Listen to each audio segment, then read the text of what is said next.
Kita sering mendengar bahwa hidup itu seperti roda yang berputar. Namun kenyataannya banyak dari kita terjebak di titik terendah. Hari ini saya ingin membagikan rahasia untuk mengubah arah putaran itu dan menarik kelimpahan yang seharusnya menjadi milikmu.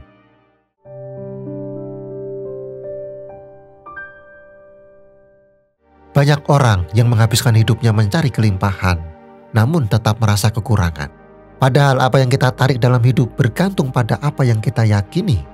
Hukum tarik-menarik atau law of attraction yang terdengar seperti konsep spiritual semata, sebenarnya memiliki dasar yang kuat dalam kehidupan sehari-hari. Sekarang mari kita bongkar bersama rahasianya. Tonton sampai selesai. Yang pertama, prinsip hukum tarik-menarik. Dalam buku The Power of Now karya Eckhart Tolle, ia berkata, apa yang kita pikirkan dan rasakan saat ini adalah cerminan dari realitas yang kita tarik ke dalam hidup kita. Pikiran yang berfokus pada kekurangan hanya akan memperkuat kekurangan itu sendiri. Sedangkan pikiran yang berfokus pada kelimpahan akan membawa kita lebih dekat pada keajaiban-keajaiban hidup. Kutipan ini mengajarkan kita bahwa pikiran dan perasaan kita sangat berpengaruh terhadap apa yang kita tarik dalam hidup. Jika kita terus-menerus berpikir bahwa hidup kita kekurangan, kita akan terus menarik hal-hal yang mengkonfirmasi pikiran tersebut. Sebaliknya, jika kita berfokus pada kelimpahan, rasa syukur, dan optimisme, kita mulai menarik lebih banyak peluang dan kelimpahan. Cobalah untuk merenung sejenak. Apakah kamu sering merasa terjebak dalam pola pikir kekurangan? Atau sudahkah kamu mencoba untuk mengganti keluhan dengan rasa syukur, bahkan dalam situasi yang sulit? Misalnya, jika kamu merasa uang sulit didapat, coba ubah pikiran itu menjadi, saya bersyukur atas apa yang saya miliki dan saya terbuka untuk peluang yang datang. Langkah kecil ini bisa menjadi titik awal untuk menarik hal-hal positif dalam hidup. Dengan mengubah pola pikir dan lebih konsisten dengan kebiasaan ini, kamu mulai menarik kelimpahan. Apakah kamu sudah mulai melatih kebiasaan ini dalam kehidupan sehari-hari? Yang kedua, fokus pada apa yang ingin ditarik. Pernahkah kamu merasa terjebak dalam pekerjaan yang tidak sesuai dengan impianmu? Seorang teman saya dulu bekerja di tempat yang tidak dia sukai dan terus merasa terhambat. Dia hanya fokus pada ketidakkebahagiaan dan itu membuat dia semakin merasa terhenti. Namun suatu hari dia menyadari bahwa selama ini dia terlalu banyak memikirkan apa yang tidak dia inginkan, bukan apa yang dia inginkan. Setelah mulai fokus pada tujuan akhir impiannya, peluang yang mendukung mulai datang dengan sendirinya. Pelatihan yang relevan, bahkan kesempatan wawancara dengan perusahaan impian.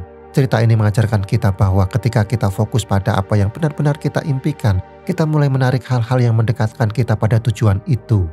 Apakah kamu sudah cukup fokus pada tujuan yang ingin kamu capai? Atau malah teralihkan oleh ketakutan dan kekhawatiran? Cobalah untuk memusatkan perhatian pada apa yang kamu inginkan dan lihat bagaimana kesempatan itu mulai datang. Yang ketiga, rasa syukur sebagai magnet kelimpahan. Filosof Yunani Epicurus pernah berkata, kebahagiaan bukanlah hasil dari memiliki lebih banyak, tetapi dari merasa cukup dengan apa yang kita miliki. Ini bukan sekedar kalimat bijak, tapi prinsip hidup yang bisa mengubah cara kita memandang dunia. Dalam dunia tarik-menarik, rasa syukur adalah sinyal yang kita kirim kepada semesta.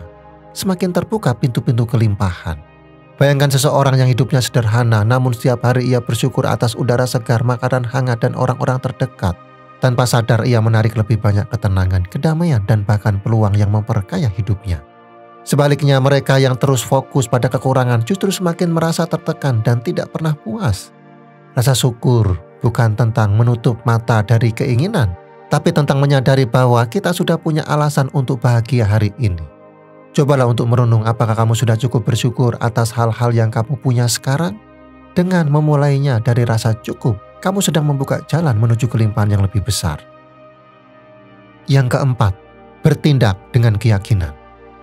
Malala Yousafzai pernah berkata, satu anak, satu guru, satu suku, dan satu pena dapat mengubah dunia.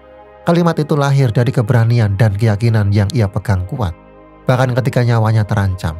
Di usia yang masih sangat muda, ia memilih untuk bertindak, bukan diam. Hari ini dunia mengenalnya bukan karena keberuntungan, tetapi karena keberaniannya melangkah dengan keyakinan. Banyak orang hebat memulai langkah mereka bukan karena mereka tahu hasil akhirnya, tapi karena mereka yakin mereka layak untuk berjuang. Sebuah studi dari Harvard Business Review mencatat bahwa orang yang memiliki keyakinan kuat terhadap kemampuannya sendiri cenderung bertahan lebih lama, lebih gigih, dan 33% lebih produktif dalam mencapai tujuan mereka. Keyakinan dalam diri adalah fondasi dari tindakan nyata. Kamu bisa saja berpikir positif setiap hari, tetapi tanpa keberanian untuk mengambil langkah, hidupmu akan tetap di tempat yang sama. Bertindak dengan keyakinan artinya kamu percaya bahwa kamu layak untuk berhasil. Dan karena itulah kamu mulai mengejar, belajar, mencoba, dan terus bangkit ketika jatuh. Sekarang tanyakan pada dirimu sendiri, apakah kamu sudah cukup percaya pada dirimu untuk mulai melangkah hari ini? Jangan tunggu semuanya sempurna. Keyakinan yang kamu miliki hari ini bisa jadi awal dari kehidupan yang kamu impikan. Yang kelima, lingkungan yang mendukung energi positif. Saya pernah mengenal seseorang yang merasa sudah berusaha sekuat tenaga, tapi hasilnya selalu jauh dari harapan. Setiap hari ia bekerja keras memberi yang terbaik, namun tetap saja tidak ada perubahan besar yang ia rasakan. Lama-lama ia mulai meragukan dirinya sendiri, bukan karena ia malas, tapi karena ia berada di sekitar orang-orang yang terus berkata bahwa usahanya sia-sia. Sampai akhirnya ia mencoba hal yang berbeda, bukan mengganti tujuan, tapi mengganti lingkungan. Ia mulai menghabiskan waktu dengan orang-orang yang percaya bahwa kerja keras itu berbuah, yang menyemangatinya saat ia hampir menyerah. Dan disitulah titik baliknya muncul. Bukan karena jalan hidupnya tiba-tiba mudah, tapi karena energi di sekelilingnya membuat ia kuat untuk tetap melangkah. Kadang bukan impian kita yang salah, tapi tempat kita bertumbuh yang belum tepat. Jika kamu merasa lelah dan kehilangan arah, saatnya mengevaluasi siapa yang paling sering ada di sekitarmu. Karena lingkungan bisa menjadi bahan bakar atau justru menjadi beban. Yang keenam, visualisasi dan imajinasi yang terarah. Dalam Creative Visualization, Shakti Gawain menulis, saat kamu membayangkan sesuatu dengan jelas dan merasakannya seolah-olah itu sudah terjadi, kamu mulai mengarahkan energi untuk mewujudkannya. Visualisasi bukanlah sekedar imajinasi, tetapi sebuah latihan mental yang kuat. Ketika kamu membayangkan tujuanmu dengan detail, otakmu mulai mengarahkan tindakan dan keputusan ke arah itu. Seperti halnya seorang atlet kelas dunia yang membayangkan diri mencapai kemenangan sebelum bertanding.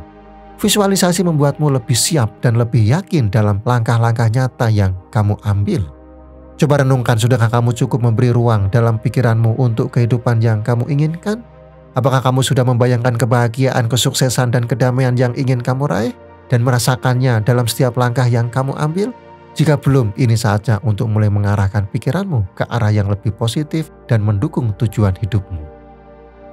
Yang ketujuh, melepaskan hasil. Percaya pada proses. Epictetus, seorang filsuf stoik, mengajarkan kita untuk fokus hanya pada hal-hal yang bisa kita kontrol, yaitu pikiran dan tindakan kita. Kita hanya bisa mengendalikan pikiran dan tindakan kita, yang lain biarlah, katanya. Dalam kehidupan ini, seringkali kita terjebak dalam keinginan untuk mengontrol hasil. Padahal hasil itu sendiri adalah sesuatu yang di luar kendali kita. Ketika kita terlalu fokus pada hasil, kita bisa kehilangan makna dan kebahagiaan dalam prosesnya. Epictetus mengingatkan kita untuk berusaha dengan sungguh-sungguh dan melepaskan hasilnya. Percayalah bahwa meskipun kita tidak tahu apa yang akan terjadi, semesta bekerja dengan cara dan waktunya sendiri. Ini memberi ruang bagi kejutan-kejutan indah yang tak terduga. Cobalah untuk merenung, apakah kamu terlalu terikat pada hasil akhir dan lupa menikmati perjalanan yang sedang kamu jalani? Dengan melepaskan kekhawatiran itu, kamu memberi kesempatan bagi kelimpahan untuk datang dalam bentuk yang lebih tepat waktu dan sesuai dengan perjalanan hidup kamu. Sekarang mari kita ambil sejenak untuk merenung. Coba lihat kembali hidupmu, bukan hanya dengan mata tetapi dengan hati. Apa yang kamu pikirkan setiap hari? Apakah pikiranmu lebih banyak berfokus pada kekurangan atau pada hal-hal yang sudah ada dalam hidupmu? Seperti yang pernah dikatakan oleh Wayne Dyer, ketika kamu mengubah cara pandangmu terhadap sesuatu, maka apa yang kamu lihat akan berubah. Maksudnya, cara kita memandang sesuatu memiliki kekuatan luar biasa untuk mengubah realitas kita. Ketika kita mulai melihat hidup dengan penuh rasa syukur dan harapan, kita mulai menarik hal-hal positif ke dalam hidup kita. Sekarang, cobalah untuk sejenak mengubah perspektif kamu. Mulailah dengan melihat lebih banyak hal baik yang telah kamu miliki, dan jangan hanya fokus pada apa yang kurang. Dengan membuka diri pada kelimpahan yang ada, kamu memberi ruang bagi semesta untuk memberikan lebih banyak lagi. Ini adalah waktu yang tepat untuk memulai perubahan, dan itu bisa dimulai dari dalam diri sendiri. Percayalah, apa yang kamu pikirkan dan rasakan memiliki kekuatan besar untuk mengubah jalannya hidupmu. So, Apakah kamu siap untuk membuka hatimu dan mempercayai proses ini? Berikan ruang bagi semesta untuk bekerja dan lihat bagaimana hidupmu mulai berubah seiring dengan perubahan cara pandangmu. Sekarang mari kita mulai hari ini dengan melepaskan rasa ragu dan memulai langkah baru. Jika kamu merasa video ini bermanfaat, bantu sebarkan kepada orang yang membutuhkan. Tekan like, komen, dan subscribe untuk mendapatkan lebih banyak konten yang membangkitkan semangat. Sampai jumpa di video selanjutnya.